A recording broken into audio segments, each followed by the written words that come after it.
We're all familiar with the three whats: what it is, what it can do for me, and what does it cost.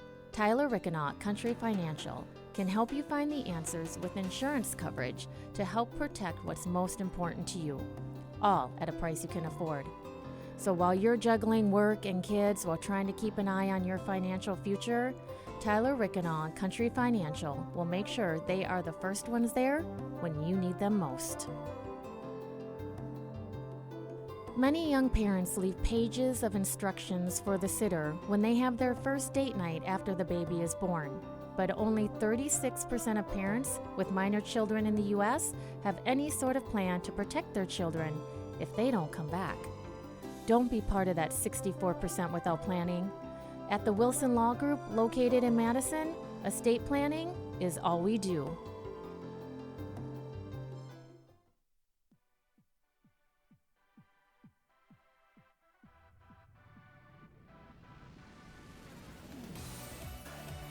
Fostering deeper relationships, influencing behavior change, developing resilience. You're about to start winning. Here is your host, Christine Bright.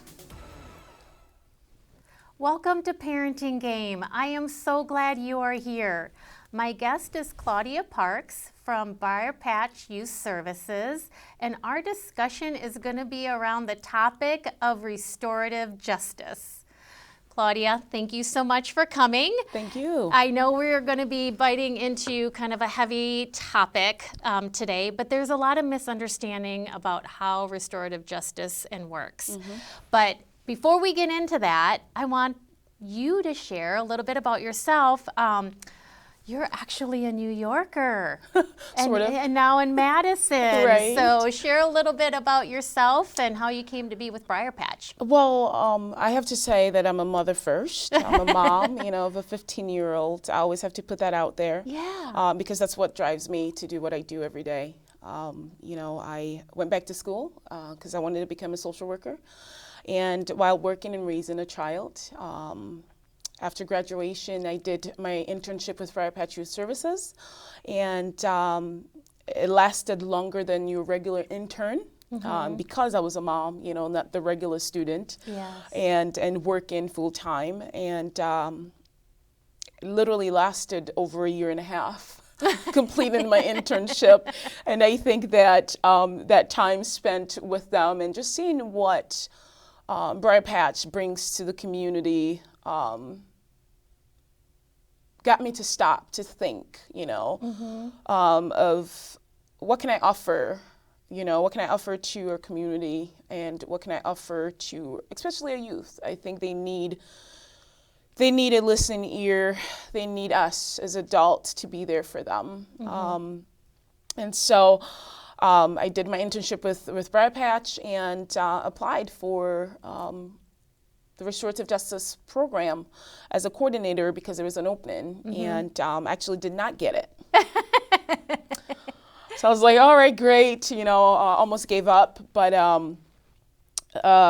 the parent coordinator came up, and I applied for that. So in the year 2020, when during the pandemic, I get a call from my supervisor say, well, these two programs are available, so which one do you want? So I immediately rushed for the Restorative Justice coordinator position because I know what impact and success it causes for youth and our families. Yeah. So share with us a little bit, Briar Patch, has a lot of programming, but you're specifically for youth and only house youth, is that correct? Correct. So Briar Patch offers about 9 different programs. We have our street outreach. Basically, that is a program that goes out to our communities, because there's about, I think the statistic is about 300 youth that are out homeless every night. Okay. So they try to provide services for them, right? Safe homes, safe housing, food, whatever it is. So there's a parent coordinator program for parents who are just having conflict at home with their kids, trying to navigate the parenting position at home.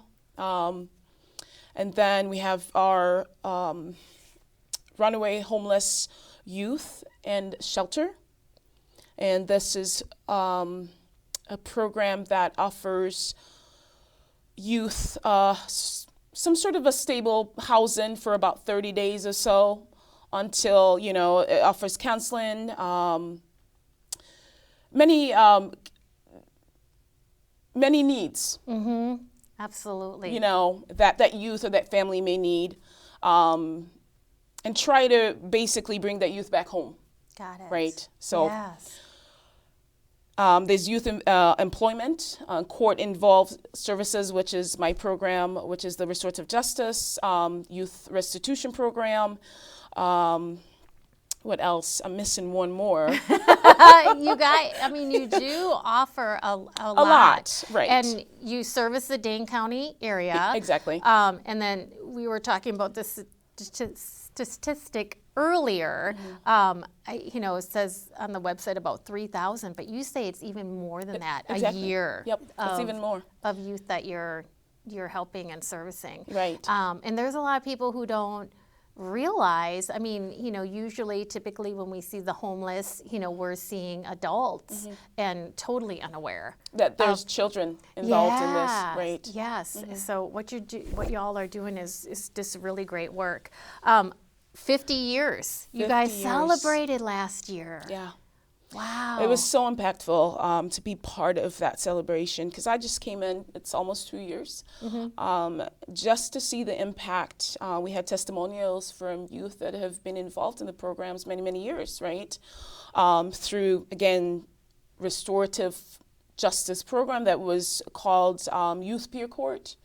I've even gotten phone calls from youth that have come through the Youth Peer Court system of the program, and one that sticks out for me is now an adult called and say, "Oh, guess what? I'm taking my bar exam. This is what you guys did for me." Okay, see, that gives me chills when you Right. hear those stories of how now they're like, okay, I want to be involved in the legal system. Exactly, right. Because had I guess you would say, a positive experience of, and that's, I think, what sometimes people forget, and why I'm so excited to have you on and explain that, is I think we get caught up into the punishment piece of it, and that there's so much more effective work that can happen. Yeah. So we'll dig into that in just a little bit. I did want to share a little bit. So you guys had your 50 years, but over the years with Briar Patch, there's been a lot of transition. I noticed that you had the community adolescent programs became part of Briar Patch, Project Hugs. Yes. So under Briar Patch, and I don't know if absorbed is the right word, but probably combined to be more effective. These other programs. Right. So you have a little bit more history of some of the other things that has happened under Briar Patch. Briar Patch, exactly, yes. And I think Briar Patch came into effect in 2015. Again, after all these combination and basically I think the people leading Briar Patch just wanted to find a better way to serve the community. And if you look around, not a lot of organizations have what we have to offer to the community. Yeah. So for example, you come to my, you were referred to Restorative Justice. I'm able to look deeper, because that citation does not define who you are. There's a reason why you're here or you're in my program, right? So I'm able to look deeper to say, okay, this is what's needed. Service, match the service with the need.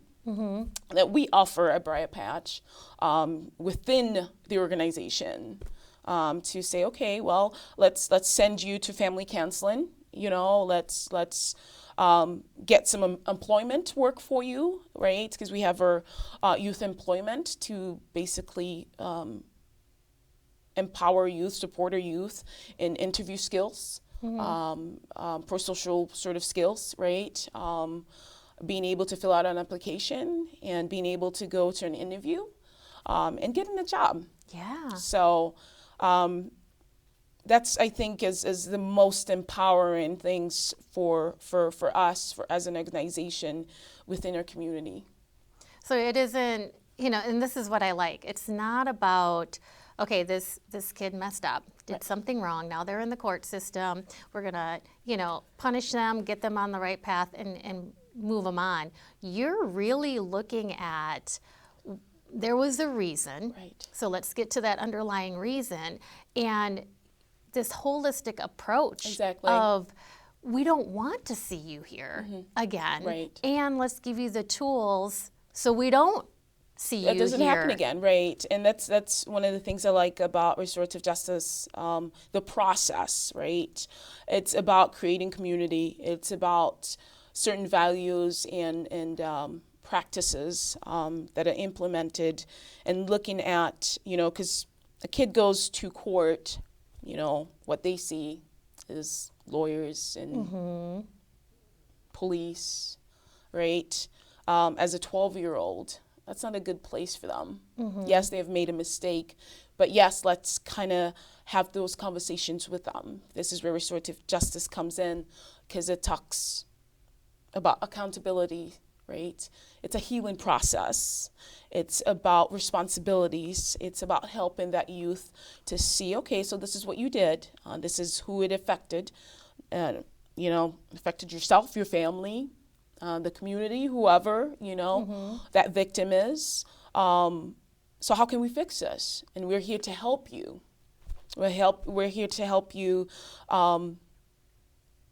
figure out a way away from the criminal justice system.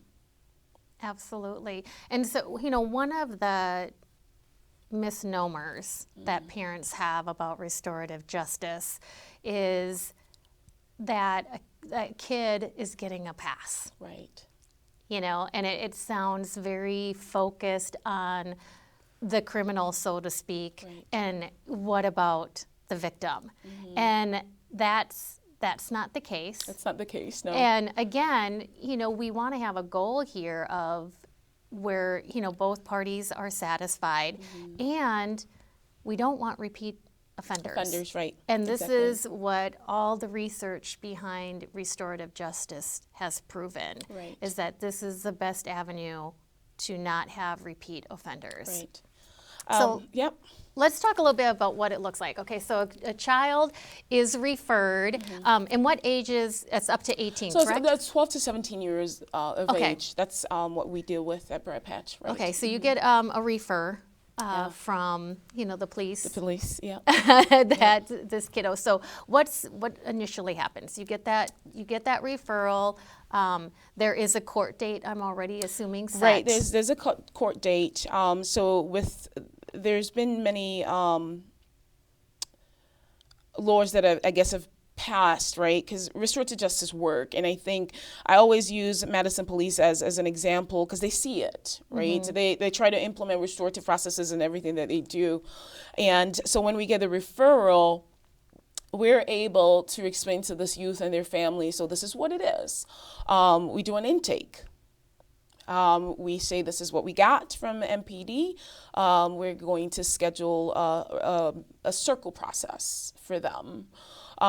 Basically, they get to come in, and we get to meet them where they're at, whatever location that is. There's an assigned location that we usually try to, because we are sort of in the middle of Madison, downtown Madison. Not everybody is able to come down there. And so we try, the fact that we deal with, Cottage Grove, Middleton, Sun Prairie, so we try to meet them where in their communities and have a circle process. Basically, we're going to talk about the citation. What's going on? What's going on with that youth at that moment? What are the needs that are missing?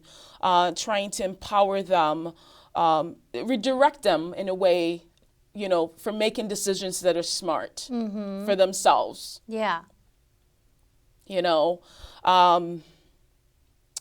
It's restorative. We try to use a restorative and strength-based perspective Okay. in the work that we do. So they come to you, you assess those services and those needs. So what is so it's restorative. Right. So what are the steps within that restorative process? As far, you brought up a lot of things, the accountability. Right. Then The harm caused. yeah. Right. So get into a little bit of how that looks.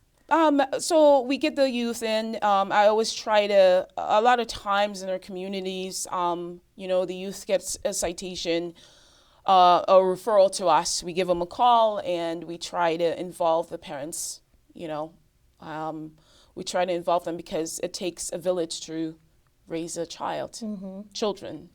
And we schedule that circle process.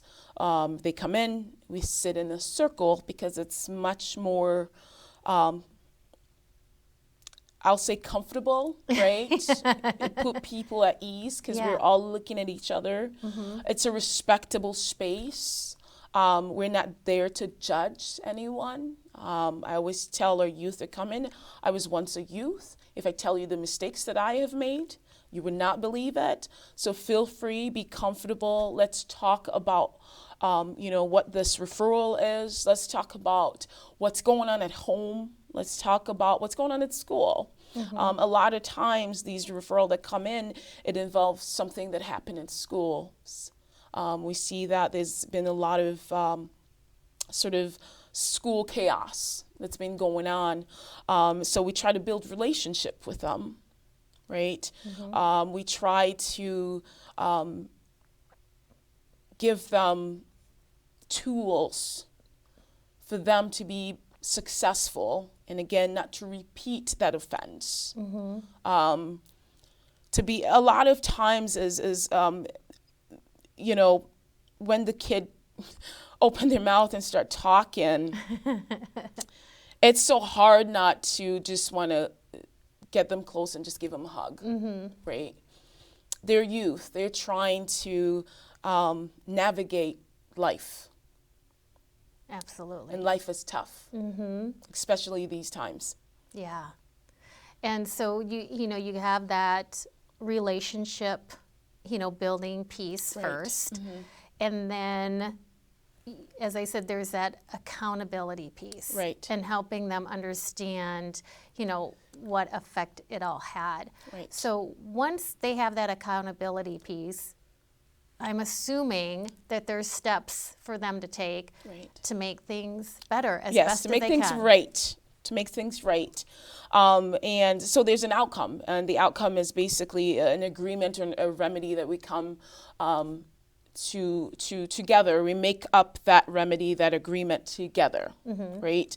It's individualized. Not one, what's the thing? One size fits all. Yeah, right, not exactly. So we try to see where the kid is and try to see what's going on. And a lot of times we get the youth to think about what they're doing, right? And the agreement or the remedy is, okay, if you're struggling with anger, let's see how, what resources can support you, right? You feel that you're getting angry, let's find 2 or 3 things that could ground you into calmness, right? Let's work on, let's write a letter to your future self. Let's do some sort of a community service work together. Is it employment that probably this youth needs to have a job?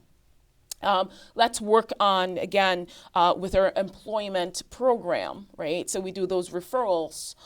Is it counseling that this youth need with their family?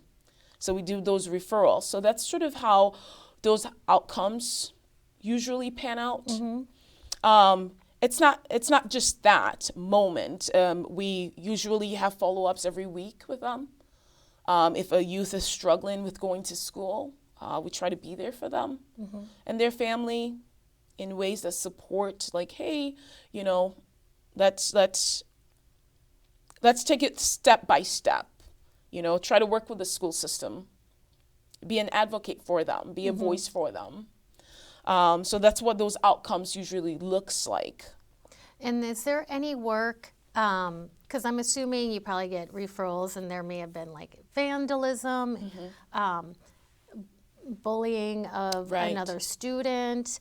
Is there any work that happens as far as directly to, if they vandalize something? Or is there work that's done between the child that has the bullying behaviors and the child that was bullied? Is that part of the programming as well? No, not with certain referrals, just because of with our referrals, if it's sort of away from the referral, that's something we can do. A lot of times our youth will come in. That's one of the things that's missing is usually that the victim. However, what we usually do is have victim conferencing with, let's say, reaching out to like vandalism, reaching out to the store, right? Having them, hey, do you really want to come sit down? We usually ask, because every party has to be willing to have that conversation, to sit down. A lot of times they don't want to be involved. So one of the things that we do is ask for them to write a letter. How did this affect you as a store? Yeah. And we usually talk to the youth too. It's like, okay, you go into a store, let's say there's theft and you steal something from the store. Guess what? It affects the employee. It affects the store. It affects the community. And we talk about all those ways, the trickle down effect of what that youth did. And how their impact, it's more than just, I just took a candy bar. Exactly, right. Yeah. Yeah. And if everybody just took a candy bar, how it could. How has that going to affect them? Yeah. Right. So that is this really great. I love that accountability, piece is included. Then once they're in the program, about how long, are they, or is that again just individualized? They have 3 months. Okay. To be successful with us. For me, what I've seen, I've gone beyond that 3 months, because our youth, it's a struggle right now. COVID happened, they're trying to navigate, again, life, going back to school, creating those relationships. Yeah. They've forgotten what that is. Yeah. There's social media. Yeah. So there's a lot of things that just impact their skills, their behavior, to be successful. So we come in, I try to do follow-ups. To this day, there's many of our youth and family that they're successful in the program, but I try to get them involved in workshops that we offer. Oh, so you have the ongoing support as well. Exactly, right. You because you can't just leave them there. Yeah. Say, okay, 3 months, pat on the head, and good luck. Right. So you have the other supportive services. Right, that we offer to them, Is it a parent dropping off their youth at Briar Patch, to help with homework? We're there. That is great. Yeah. You guys have so much going on. Okay, so a little bit more, we're going to talk about some of the other services. So you have the at-risk youth and family services. Right. So is that, again, is some of this, it doesn't necessarily, not everything is referred to because a child had an issue with the police, correct? No, not at all. Can families just reach out and say, Yes. we are struggling? Right. Yes, they can. We have a crisis line that is 24 hours. Anybody in the community can call in and say, hey, I'm having an issue with my youth. There is sort of a stipulation. Not everybody can come into the runaway or the shelter. But there are resources that we can say, okay, why don't you try this? Why don't you try that? But we try our very best to accommodate, those phone calls. And that's great to know too, that parents have that resource to Right. to call when things just may be getting tough. Exactly. And getting some guidance, and that is okay too. I mean, we need parents to know that it is. I mean, parenting is challenging. It is. Not as I always say, the kids don't come with a manual. That's one of the things that I love to do. I've published a playbook, so you can at least get the playbook on how to handle that. Right. And, it is try to reach out sooner than later if you're seeing some signs. But this is the thing, I think that we sort of wait till something has catastrophic has happened, right? You can tell when a child is being 13, 14, 15 and doing things that a 14-year-old is not typical. Yeah. Right? So reach out, call and ask, hey, this is what's going on. I need help. Mm-hmm. And I don't think we should hesitate to ask for help from one another. Oh, absolutely. So, absolutely. We need to get braver about doing that. Right. I think, too, with parenting, there is. I talk about this all the time with parents. It's very easy for us to shame each other. And I think that comes from helping us maybe justify things we know that we're not doing well. Right. And really, we need to just be like, oh man, I get it. Right. I think for me, just recently,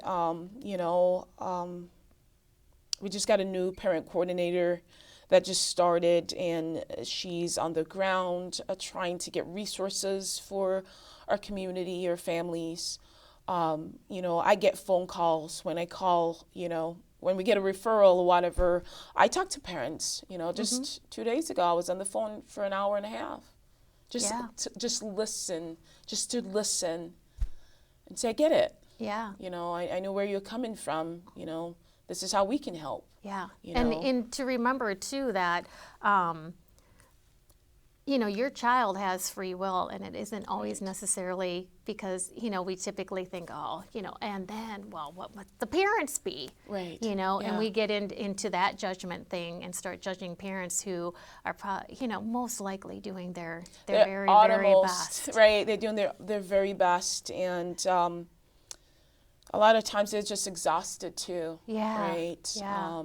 And it sounds like Briar Patch just not only supplies that safe place for kids that are, maybe runaways on their own, mm-hmm. but is also a safe place for families who are just trying to navigate life and crises. In general, right, yeah, exactly. right now. Right. Yep. Claudia, thank you so much for coming in and sharing. Thank you again for clarifying, what restorative justice is and just how helpful it is to our society. And it's not about just letting a kid off the hook. It's right. about helping them own their behavior and becoming, making better choices. Exactly. It's a way of life. It's a way of life. It's transforming. Mm-hmm. We have to look at how we see relationships. I think that's the most important things.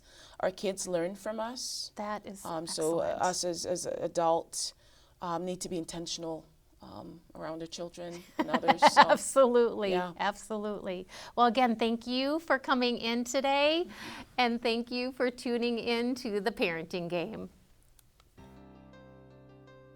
We're all familiar with the 3 whats: what it is, what it can do for me, and what does it cost. Tyler Rickenott, Country Financial, can help you find the answers with insurance coverage to help protect what's most important to you, all at a price you can afford. So while you're juggling work and kids while trying to keep an eye on your financial future, Tyler Rickenott, Country Financial, will make sure they are the first ones there when you need them most. Many young parents leave pages of instructions for the sitter when they have their first date night after the baby is born. But only 36% of parents with minor children in the U.S. have any sort of plan to protect their children if they don't come back. Don't be part of that 64% without planning. At the Wilson Law Group, located in Madison, estate planning is all we do. Thank you for watching The Parenting Game. All episodes of The Parenting Game are available on demand at sunprairiemediacenter.com.